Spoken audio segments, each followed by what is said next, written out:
Deixar aqui para vocês um versículo sobre este assunto que se encontra no livro de Eclesiastes, capítulo 12, versículo 7. E o pó volte à terra, como era, e o espírito volte a Deus que o deu. Então preste atenção que a própria palavra de Deus, ela já está falando de uma forma específica, de uma forma clara, que o espírito, que é a parte imaterial, ela volta a Deus que o deu.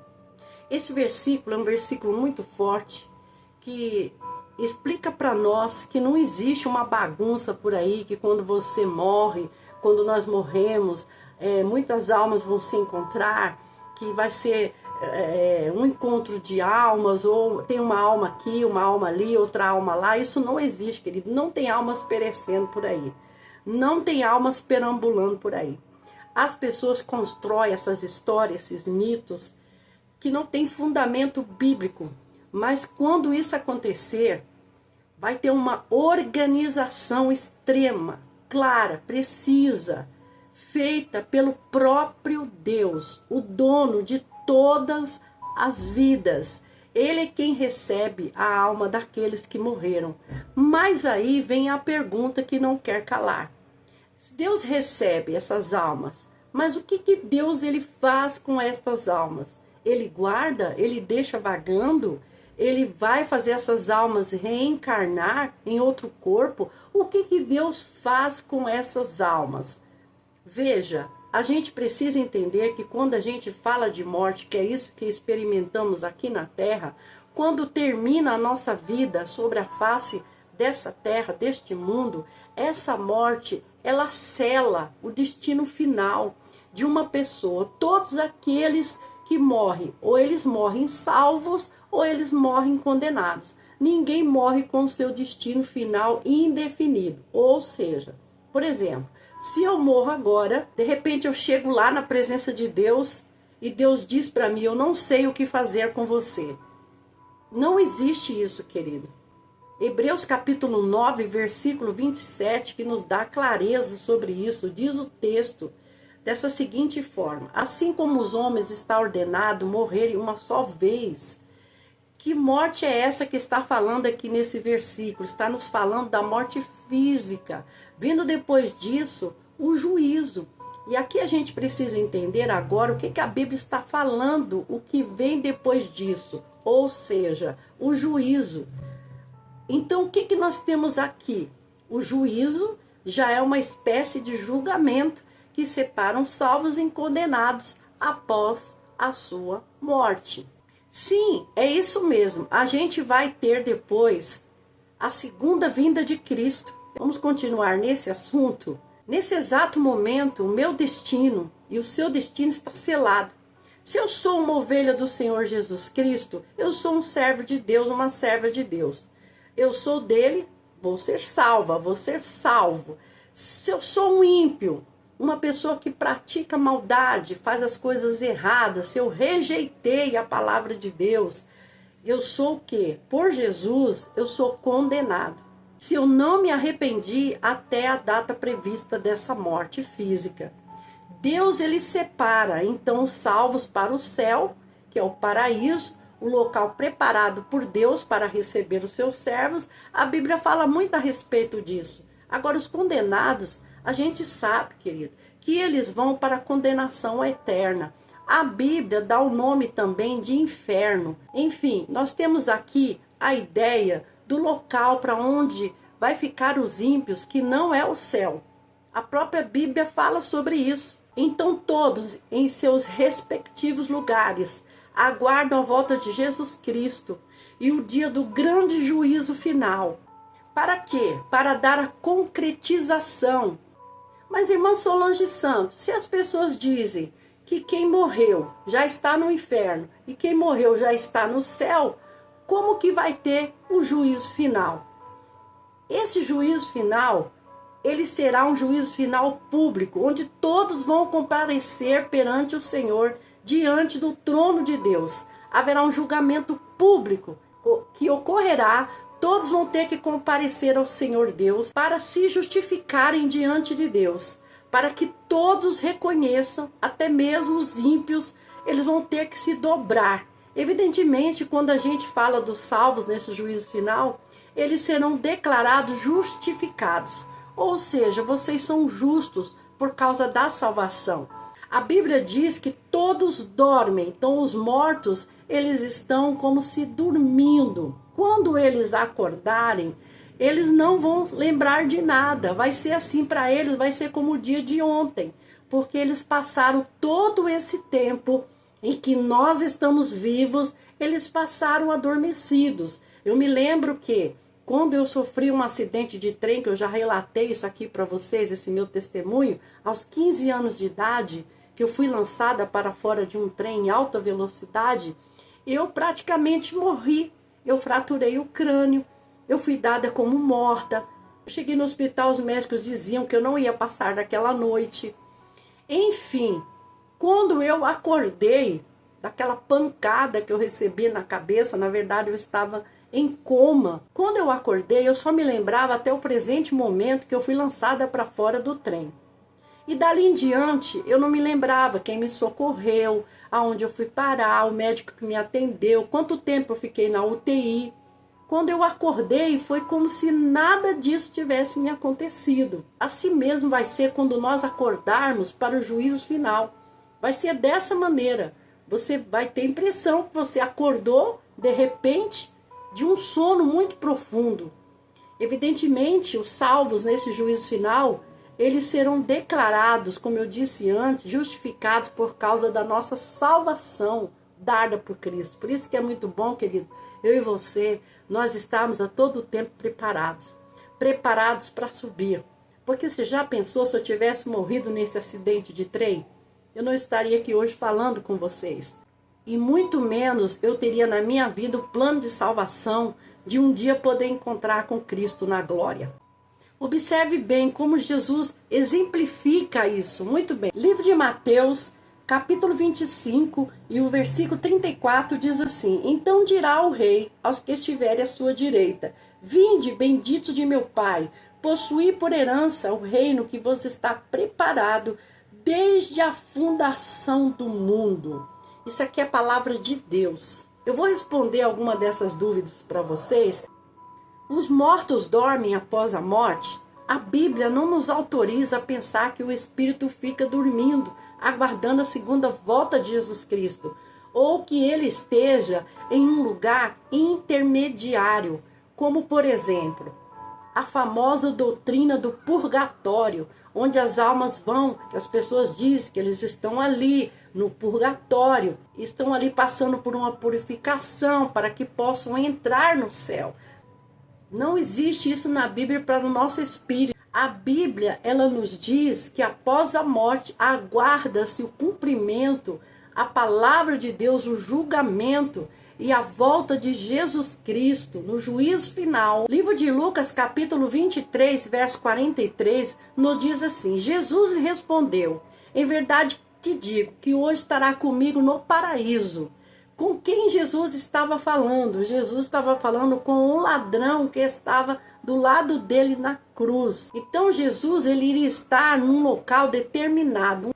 Observe que Jesus, ele prometeu para aquele ladrão que após morrer, ele já se apossaria do paraíso, sem nenhum lugar intermediário.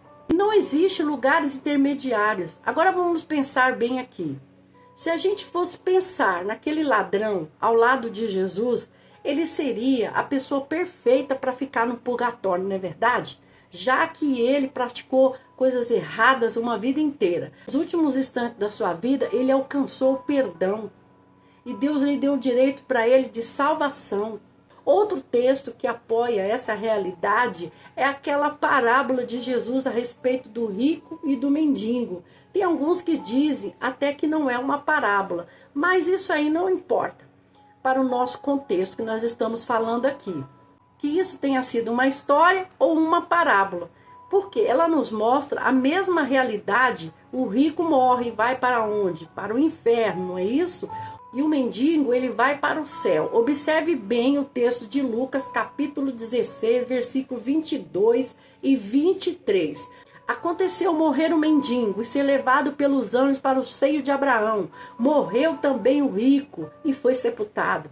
no inferno, estando em tormentos, levantou os olhos e viu ao longe Abraão e Lázaro no seu seio. Observe, amado, que eles também estão em um local definido, estando em um lugar de tormento. Nós vemos aqui, queridos, que Jesus, ele não ia usar uma inverdade como um pano de fundo para uma parábola. E se for uma história e você considerar que seja uma história real, ela então é real assim. Essa parábola aponta para o destino final de cada um de nós após a nossa morte. Observe ainda que Apocalipse fala de santos, ou seja, servo de Deus, que já estavam no céu, e todos ali acordados, conscientes e louvando a Deus. Apocalipse 7, versículo 9 ao 10 diz o seguinte: depois dessas coisas, vi, eis uma grande multidão que ninguém podia enumerar, de todas as nações, tribo, povos e línguas, em pé, diante do trono e diante do Cordeiro, vestido de vestiduras brancas. Apocalipse, capítulo 7, versículo 9 e 10, nos fala sobre isso.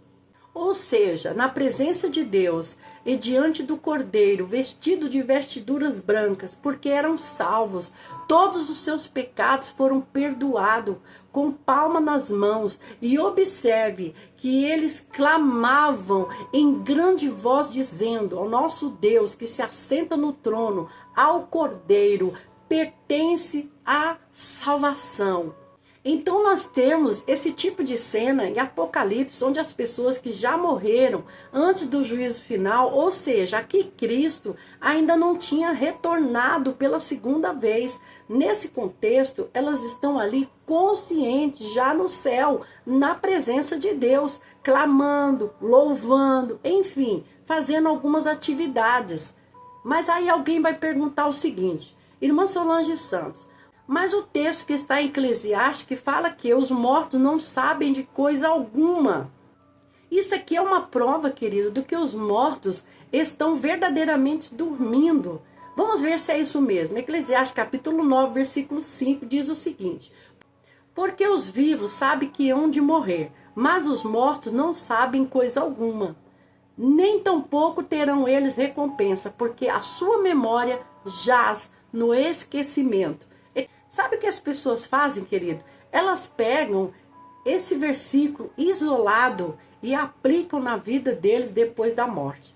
Mas observe que esse erro é um erro gravíssimo, um erro de grave interpretação, porque o próximo versículo já vem explicando. Ele estava falando dessa maneira, Eclesiastes capítulo 9, versículo 6. Amor, ódio, inveja, para eles já pereceram para sempre. Não tem eles parte em coisa alguma do que se faz debaixo do sol. Ou seja, eles não amam mais, eles não odeiam mais, eles não têm inveja, eles não estão mais aqui debaixo desse céu. E Salomão está dizendo aqui que ele está como quem está dormindo. Ele não tem mais como trabalhar, amar, invejar, pecar, fazer o que é bom nessa terra. Esse é o contexto. Então ele não está falando aqui do estado da alma depois que morre. Então sempre observe o texto, para que não faça disso uma interpretação errada. As pessoas me perguntam muito sobre isso. O próprio Senhor Jesus, quando perguntam sobre Lázaro, Jesus ele diz, ele está dormindo. Os discípulos entendem. Se dorme, não está morto. Jesus ele não disse, ele morreu. Jesus ele disse que ele estava dormindo. Agora, para fechar mais um pouquinho desse assunto, vamos falar da comunicação com os mortos. Será que dá para os mortos voltarem aqui na terra e falar conosco, trazer um recado, trazer uma mensagem para as pessoas? A Bíblia diz, com relação à comunicação de vivo com o espírito de pessoas falecidas, não há essa possibilidade. Preste bem atenção nisso. A Bíblia não diz nada que apoie essa ideia. É totalmente contrária a essa prática. Isaías capítulo 8, versículo 19, traz uma palavra pesada sobre isso. Quando vos disserem, consultai os necromantes, pessoas que consultam os mortos, e os adivinhos, que chireiam e murmuram, acaso não consultará o povo ao seu Deus? A favor dos vivos se consultarão os mortos? Essa passagem da Bíblia está nos falando sobre pessoas que consultam mortos, que dizem que falam com eles, falam com os adivinhos. Observe que as perguntas que o profeta faz aqui, elas têm uma resposta óbvia a favor dos vivos. Não é para consultar mortos, mas é para consultar o Senhor, seu Deus. Qualquer tipo de comunicação com pessoas falecidas, na verdade, é uma comunicação com demônios, enganadores. Porque as pessoas falecidas, como a gente já observou, elas estão nos seus lugares determinados. E não existe um trânsito livre para que elas possam estar subindo e descendo ou andando por aí. E não podemos também considerar influências de mortos, de almas penadas, do que já foram, almas que estão sofrendo, almas que ainda não descansaram. O que ocorre aqui nesse mundo, querido, dos vivos, não interfere em nada aonde estão os mortos. É porque Deus proibiu. Deus proibiu essa tentativa de comunicação para que o seu povo não caísse na conversa fiada. Sabe de quem? Dos enganadores, que são esses necromantes, adivinhos e todo esse tipo de conversa dos demônios. Por isso, queridos, não dá para se comunicar. Irmã Solange, como você fala isso com tanta propriedade? Eu falo, queridos, porque outrora, quando eu não era evangélica, eu trabalhava no espiritismo. E por trabalhar no espiritismo, nós consultávamos cartomante, inclusive até eu já cheguei a jogar cartas. E o que era o espírito que vinha ali, que incorporava naquela pessoa? Era um espírito de uma pessoa morta. Então veja bem, isso tudo Deus me fez ver, Deus arrancou dos meus olhos os comichões e me mostrou que tudo isso era espíritos enganadores. Então, se você está com essa venda nos seus olhos, saiba, querido, que não há nenhuma comunicação possível. Bota para correr, porque isso aí não tem nada de Deus. Deus, quando ele quer falar, ele vai falar com você. É só você consultar a Deus. Porque as almas, querido, elas não vêm se comunicar. Então, quem se comunica, irmã Solange? Os próprios espíritos enganadores, os próprios demônios que se fazem passar por pessoas. Então, não existe esse tipo de comunicação. Quando eu falo para você desse assunto, queridos, é porque a irmã Solange tem um certo conhecimento sobre essa área. Então, você que está aí querendo saber para onde que foi a alma do seu ente querido, para onde vai a sua alma quando você morrer, saiba que existe céu e existe inferno, que nós vamos prestar conta diante de Deus no juízo final. Ali sim vai ter a condenação eterna. Mas, irmã Solange, e se eu morrer hoje, para onde eu vou? Depende do que você está fazendo, depende das suas práticas. Se você estiver buscando a salvação, você tem 100% de chance de ir para o céu. Você não pode ter dúvida da sua salvação, você tem que ter certeza. Você não pode ser uma pessoa que se doa a Deus 50%, 40%. A sua vida tem que estar 100% na presença de Deus, porque nós não sabemos nem que momento, nem que hora Ele vai nos chamar. Então há um lugar reservado para mim e para você, e eu faço votos que se um dia Deus ele nos chamar, a gente, eu e você, podemos nos abraçar e nos encontrar na glória, aonde nós vamos rever nossos irmãos, nós vamos rever nossos entes queridos. Então deixa eu falar uma coisa para vocês aqui, só para frisar para vocês o tema desta live. Não existem almas que estão perambulando. Não existem, porque a alma do homem foi Deus que soprou. É um sopro de Deus. Então esta alma, ela está num lugar junto com Deus ou não. Depende de como é a sua vida aqui na terra. Eu espero que você esteja fazendo coisas boas. Eu espero que você esteja obedecendo. Eu espero que a sua vida seja um testemunho para a glória de Deus e que você esteja se preparando para ir morar no céu. Que Deus abençoe vocês. Eu espero ter lhe ajudado. Que o Espírito Santo de Deus possa falar melhor ao seu coração. Ah, sim, a irmã Solange não pede Pix para ninguém, queridos, para nenhum orfanato, para nenhuma instituição. A única coisa que eu peço para vocês aqui ajudar esse canal é vocês compartilharem, é vocês deixarem o seu comentário aqui embaixo de alguma experiência que você teve, de alguma coisa que você acreditou, e na medida do possível eu vou responder para você. A Bíblia diz que quando morremos, a nossa alma vai para Deus, aquele que nos deu. Deus abençoe vocês. Muito obrigado por ter ficado comigo até o final dessa live. Que Deus abençoe e até a próxima live em nome do Senhor Jesus. Fiquem todos na graça e na paz de Jesus Cristo. Amém?